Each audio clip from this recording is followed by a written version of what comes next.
There's an idea in personal development circles that the only reason we don't have what we want is because the story we have about why we can't have it. The only reason we don't have what we want is because of the story in our head about why we can't have it. I think there's some truth to that in most cases. And I've come off two incredible, powerful coaching calls today, and it just blows me away that it doesn't matter if I'm working with somebody who has not got an eating disorder at all and is struggling with a goal they're achieving, or whether it's somebody suffering in the grip of eating disorder recovery. What seems to be foundationally true across everybody everywhere these days, and probably why I do what I do, is because so many people out there are struggling and feeling pain because there's a deep story that's turned into a belief that feels true, that they're fundamentally not lovable, that they're fundamentally not worthy of belonging and respect and value and love and appreciation and all those good things. And it's easy to say, and just sort of say it on a whim in a video, but the reality is that those beliefs that get inside us on such a cellular level cause so much damage and so much pain. And it's such a shame because in my experience of all the many human beings that I've met, even the ones that at first pass seem to be real rotters, everybody, when you see past all of the bad things that they do, the behaviors that they might exhibit, the things that they might even say, the cruelty that they might inflict, when you get right down to it, nuts and bolts, they're just these beautiful little boys and girls who just want to be loved, and who want to just love, love, love, love, love. And somewhere along the line, they came to believe something different. Somewhere along the line, I and so many others that I now work with felt not enough. And it scares the shit out of us that we might be right, that this deep fear that we're not enough could be true. And we come up with all crazy behaviors to handle that fear and to manage that fear and to not face that fear and to avoid the fear, or to worse, and maybe some of you do this, to see if we can get the truth, our deepest fear, that I'm not lovable, that I'm actually, there's something wrong with me. And if I could just hear somebody say it, if I can push them enough, maybe they'll tell me what I believe deep down. Maybe they'll be truthful with me and tell me why I'm such a bad person. And then I could maybe accept that. It's weird that we can look for that sometimes. And when we don't look for it actively, we can avoid things because we worry that we might see evidence of it.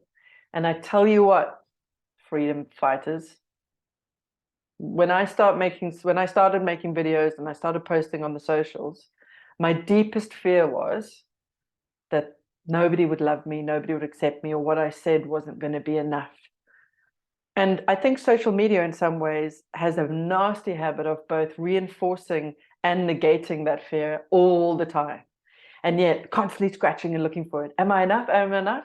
Or am I just awful and you can prove it to me now? Because now you can prove to me what I deep down am petrified might be true about myself.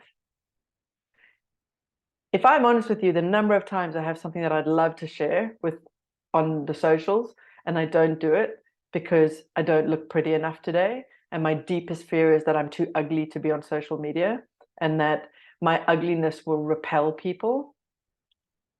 I fight with that every single time I get onto social media, because there's nothing I'd hate more than to be rejected for something I can do very little about. You know, the body we're born into, the skin color, the hair, all of it, the short, tall, the whatever you've got. My deepest fear is that I'll be judged based on something that I cannot change. And here's the thing, I can't change it. There's some things I can't change. We can do the best with what we have. Nothing wrong with that. But the truth is, I can't change it and I will be judged.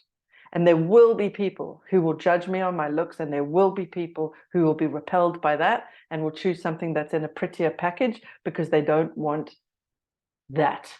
And that's okay. You know what I've come to realize is it doesn't matter. Because what I know deep down is regardless of whether I am being accepted or rejected by all the people watching this right now, what I know for sure is that I am worthy of love and respect. I don't need to have theirs. I don't need to have yours. Would I like it? Yeah, I'm a human being. How could I not want it? Like, of course I do. I'd love you to think I'm the bee's knees. It'd be wonderful.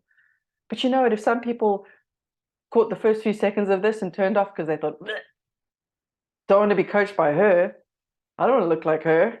Why would I want to listen to what she has to say? And there will be people who do that. And that's okay.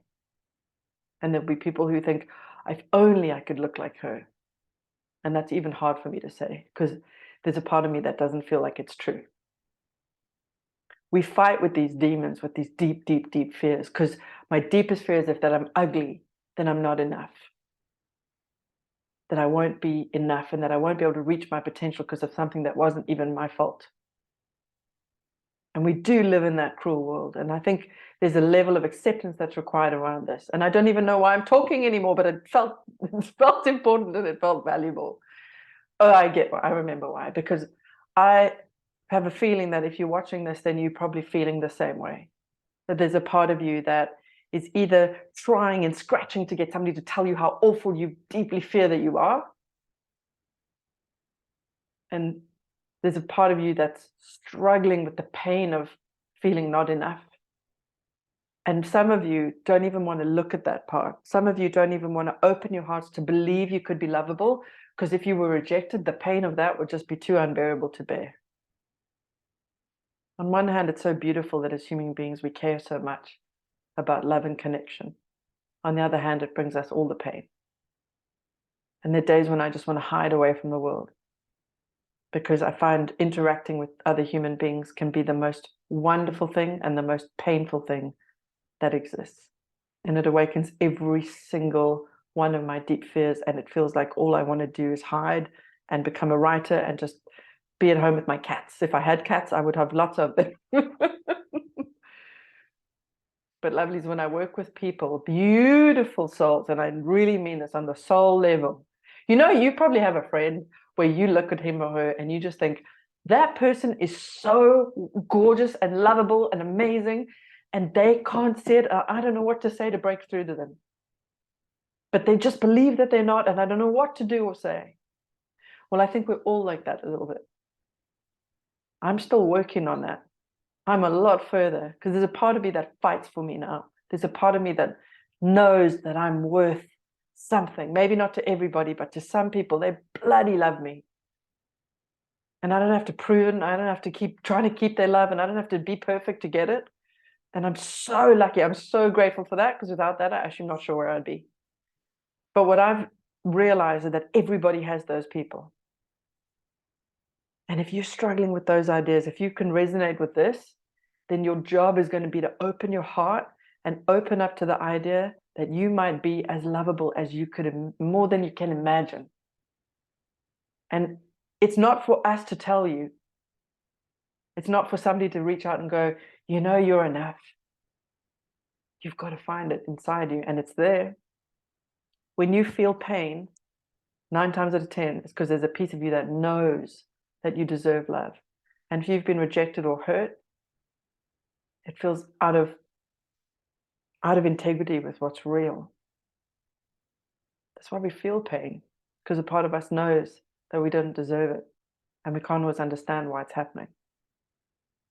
And there might be another part of you that immediately jumps to, well, I'm the problem. I'm broken. No wonder I deserve it. Well, when you start feeling a different response, when you start feeling, hold on a second, what's that all about? I don't deserve that. That's usually a good sign, right? When you start to get a little defensive about that inner gorgeous little girl who's just deserving of a bit of love, getting treated badly, that's usually a good sign you're on your way. So it's a journey, but I'm just reminded again and again, no matter who I talk to, whoever's struggling, it doesn't matter, eating disorder or not, or nothing. It's the belief they have, it's the story inside them that's holding them back each and every time. On that last note, with an eating disorder, you can have the best story in the world. You could have done all the work to come to a place of deep acceptance and love with yourself. And you can still have the disorder because there's a compulsion, there's a physiological mechanism in place that you'll need to get through. And similarly, you can have done all the getting through the suck, all the withdrawal, and push through a million binge urges. But if we don't do the healing on that story, where if we don't really allow ourselves to feel on a cellular level and do the work to get there, to feel that we're enough, nothing changes. We'll go back to that old behavior. So it's both. You got to do both. In an eating disorder recovery, we can't just change the story. We've got to do the physiological work, and that requires getting through binge urges and doing the neural rewiring and getting the dopamine levels all balanced out beautifully. And that bit sucks. Nobody enjoys that, right? But it's possible and it's doable, and it just requires time in the saddle. It's going to be uncomfortable. And you need to also do the healing. And I think what happens in so many modalities of recovery, it tends to be either or, and it's both. It's both. We got to do the story rewiring, the belief. We've got to change that emotional pain that we're carrying about something that isn't even true.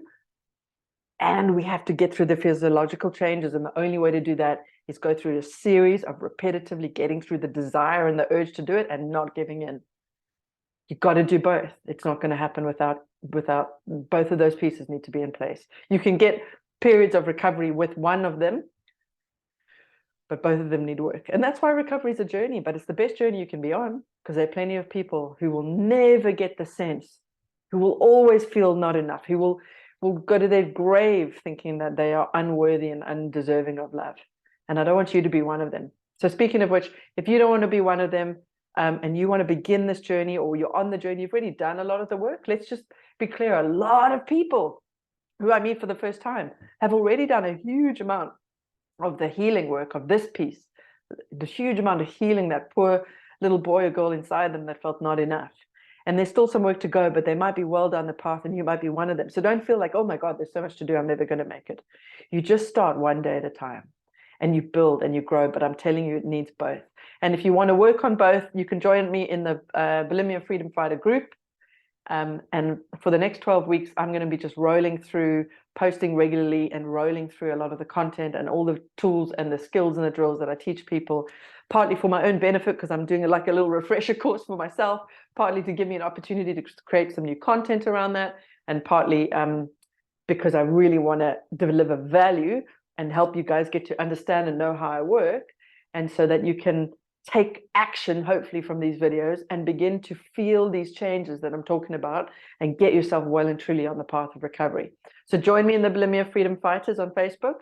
We're going to be smashing out some serious skills and drills over the next 12 weeks, 13 weeks. We'll do a little wrap up as well. And over the next few days, we're just going to get ready and prepare. Thank you for listening. Other than that, may you have a wonderful day. And just remember, you are enough. You are lovable. Exactly how you are, as they say in South Africa, foots, toots, warts and all. All right, I'm outies. Adios.